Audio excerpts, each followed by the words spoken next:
الحمدللہ وکفا وسلام علی عبادہ الذین اصطفیٰ اما بعد۔ معزز سامعین و ناظرین، مشہور مقولہ ہے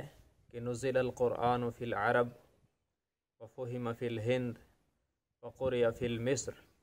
کہ قرآن عرب کی دھرتی پر نازل ہوا اور بر صغیر پاک و ہند میں سمجھا گیا اور سرزمین مصر پہ پڑھا گیا۔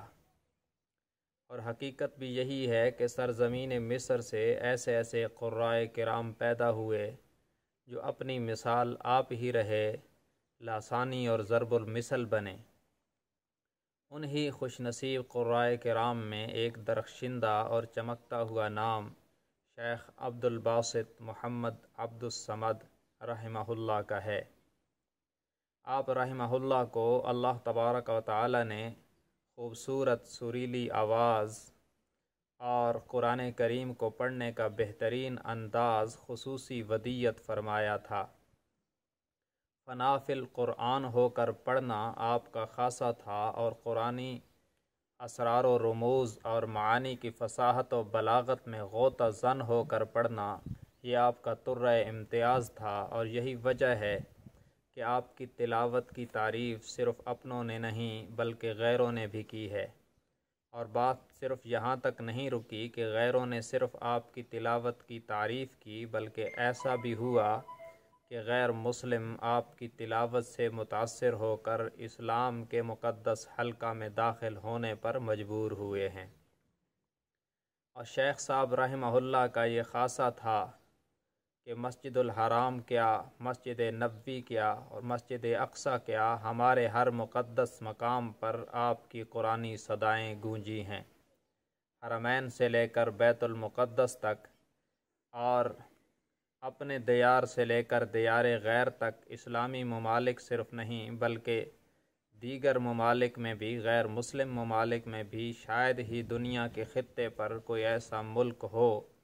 جہاں شیخ عبد الباسط صاحب رحمہ اللہ کی تلاوت نہ ہوئی ہو۔ آپ رحمۃ اللہ علیہ کا یہ خاص امتیاز تھا کہ آپ قرآنی اسرار و رموز میں ایسا ڈوب کے پڑھتے کہ مخاطبین سامعین کی دل کی تاریں چھیڑ دیا کرتے تھے۔ حضرت شیخ پیر ذوالفقار احمد نقشبندی صاحب مدظلہ العالی فرماتے ہیں کہ میرا خیال تھا کہ یہ عام سٹیج کے قاریوں کی طرح قاری ہوں گے، لیکن فرمایا کہ جب مجھے امریکہ میں ان کے ساتھ 1 مہینہ رہنے کا موقع ملا، میں نے دیکھا کہ یہ شخص بغیر ضرورت کے بولتا ہی نہیں، اور دریافت کرنے پر معلوم ہوا کہ ہر روز ایک مکمل قرآن کی تلاوت فرماتے ہیں۔ اور ان کے حالات میں یہ بھی درج ہے کہ تہجد کی نماز میں روزانہ 7 پارے قرآن کی تلاوت کیا کرتے تھے۔ شاید اسی چیز کا اثر تھا کہ جب وہ قرآن پڑھتے تو یوں لگتا تھا جیسے قرآن میں فنا ہو گئے ہیں، اسرار و رموز اور قرآن کی فصاحت و بلاغت میں گم ہو گئے ہیں۔ پاکستان کا بھی 2 مرتبہ آپ نے دورہ کیا، اور آپ کی دونوں تلاوتیں آپ کی زندگی کی مختلف تلاوتوں میں شاہکار سمجھی جاتی ہیں۔ بادشاہی مسجد میں سورہ رحمان اور اسی طرح سورہ زمر کے آخری 2 رکوعوں کی تلاوت آپ کی باقی تمام تلاوتوں میں شاہکار سمجھی جاتی ہیں۔ آپ ساری زندگی اسی طرح قرآن پڑھتے رہے، اور آخری وقت تک آپ کے لہجے میں، آپ کے انداز تلاوت میں کوئی فرق نہیں آیا۔ یوں لگتا تھا کہ آپ ویسے تو بوڑھے ہو گئے، جسمانی طور پر تو بوڑھے ہو گئے، لیکن آپ کی آواز کی جوانی، آپ کے لہجوں کا شباب اور آپ کے فنا فی القرآن ہونے کا عروج اسی طرح باقی رہا۔ بالآخر ایک وقت آیا کہ آپ ایک کار کے حادثے میں زخمی ہوئے، اور 61 سال کی عمر میں اپنے لاکھوں کروڑوں سامعین کو داغ مفارقت دے کر اس دار فانی سے دار بقا کو روانہ ہو گئے۔ مگر آج 32 سال گزرنے کے بعد بھی آپ کی تلاوت سے روزانہ لاکھوں انسان اپنے قلب و روح کو جلا بخشتے ہیں،